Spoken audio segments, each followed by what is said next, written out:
আমাদের সকলের প্রিয় স্বামীজি তথা স্বামী বিবেকানন্দ বলেছিলেন, কর্ম করে যাও, ফলের আশা করো না।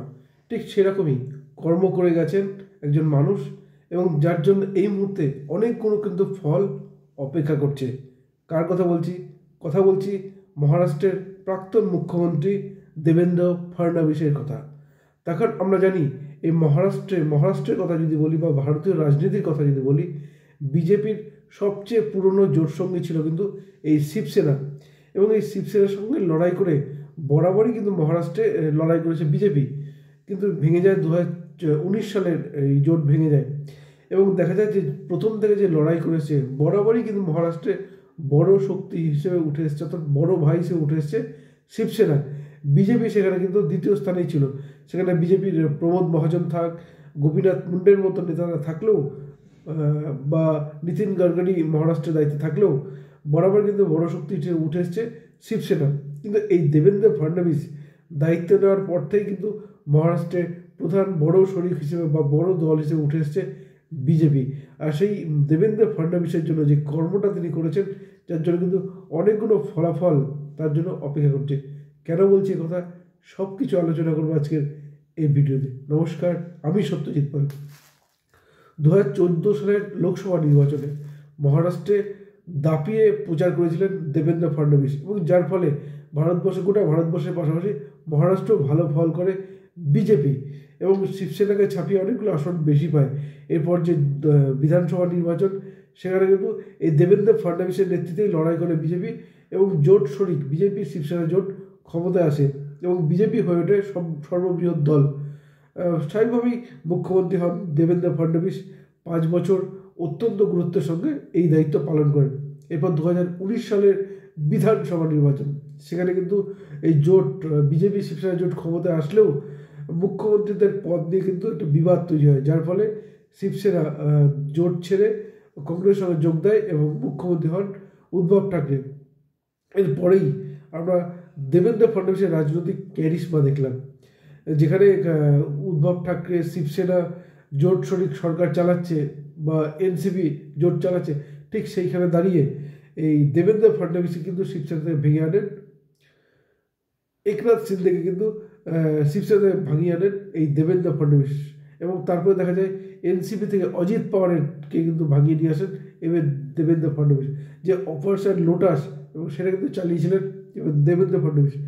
যার পর মহারাষ্ট্রের মুখ্যমন্ত্রী হন একনাথ সিন্দে, এবং উপমুখ্যমন্ত্রী হন এই দেবেন্দ্র ফডনবিস।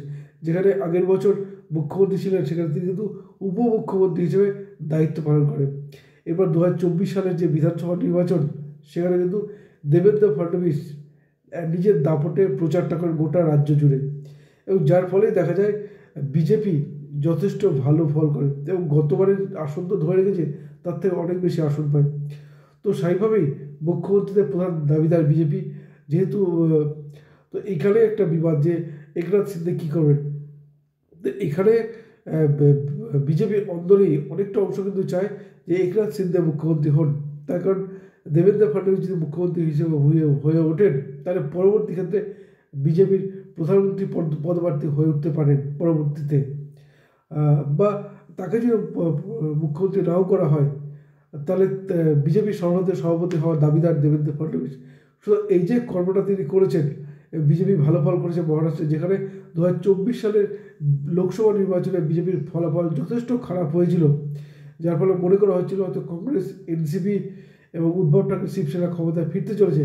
কিন্তু এবারের যে বিধানসভা নির্বাচন, সেখানে কিন্তু এই দেবেন্দ্র ফডনবিস দাপিয়ে প্রচার করে কিন্তু ক্ষমতায় নিয়ে এসেছে জোটকে, এবং যার ফলে তার গুরুত্ব কিন্তু অস্বীকার করার কোনো জায়গা নেই।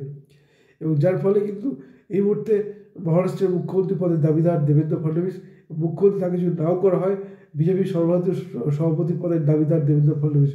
সুতরাং মুখ্যমন্ত্রী হলেও পরবর্তীতে বিজেপি যে প্রধানমন্ত্রী পদের দাবিদার হয়ে উঠতে পারে দেবেন্দ্র ফডনবিস, এবং সর্বভারতীয় সভাপতি হলেও পরবর্তীতে প্রধানমন্ত্রী পদের দাবিদার হয়ে উঠতে পারে দেবেন্দ্র ফডনবিস।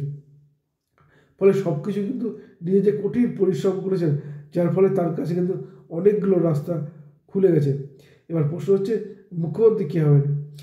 একনাথ সিন্দের পক্ষ থেকে দেবেন্দ্র ফডনবিসকে মুখ্যমন্ত্রী পদে মেনে নেওয়া হলেও বা উপমুখ্যমন্ত্রী একনাথ সিন্ধে হতে চাইলেও, রাজি হলেও স্বরাষ্ট্র দপ্তরটা কিন্তু চাইছে একনাথ সিন্ধের শিবসেনা। উল্টো দিকে অজিত পাওয়ার উপমুখ্যমন্ত্রী পদ পেয়ে খুশি। এবার দেখা যাক, এখনও কিন্তু গতকালও কিন্তু বৈঠক হয়েছে এই নিয়ে, কারণ প্রথম বৈঠকের পর যেভাবে উপমুখ্যমন্ত্রী হিসেবে দেবেন্দ্র ফডনবিসের নাম উঠে আসে এবং বিজেপি যে দপ্তর, স্বরাষ্ট্র দপ্তর নিজেদের হাতে চায়, যার ফলে কিছুটা এক কথা বলেছে অসন্তুষ্ট হয়ে কিন্তু নিজের গ্রামে ফিরে গিয়েছিলেন একনাথ সিন্ধে। পরবর্তীতে এখনও বৈঠক চলছে, এখন দেখা যাক কে মুখ্যমন্ত্রী হয়ে ওঠে। কিন্তু যেটা সবচেয়ে গুরুত্বপূর্ণ, এই যে স্বামী বিবেকানন্দ যে কথাটা বললাম, যে কর্ম করে যাও, ফলের আশা করো না, এবং দেবেন্দ্র ফডনবিস যে লড়াইটা করেছেন, যে কর্মটা করে গেছেন, যার ফলে তার জন্য কিন্তু অনেকগুলো রাস্তা খোলা রয়েছে।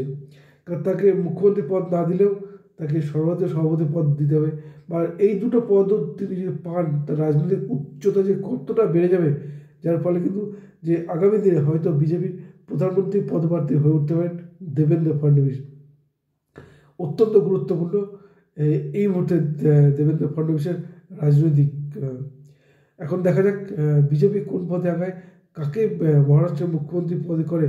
কারণ আবার বলবো যে একনাথ সিন্ধে কিছুদিন মুখ্যমন্ত্রী পদে ছিলেন এবং তিনি অত্যন্ত দায়িত্ব নিয়ে কিন্তু পালন করেছেন এবং তার কাজে কিন্তু খুশি প্রধানমন্ত্রী নরেন্দ্র মোদীও।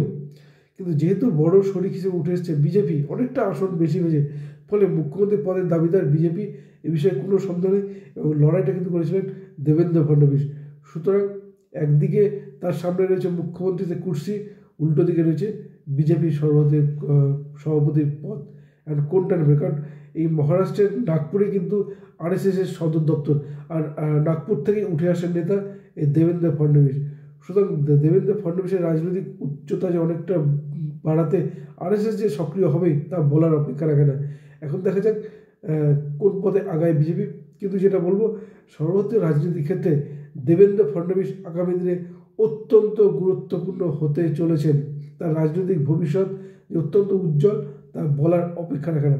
কারণ আবার বলবো যে এই মহারাষ্ট্রে কিন্তু একটা সময় প্রমোদ মহাজন ছিলেন, গোপীনাথ মুন্ডের মতো নেতারা ছিলেন, কিন্তু তা সত্ত্বেও মহারাষ্ট্রে কিন্তু বড় ভাই হিসেবে ছিল কিন্তু এই শিবসেনা।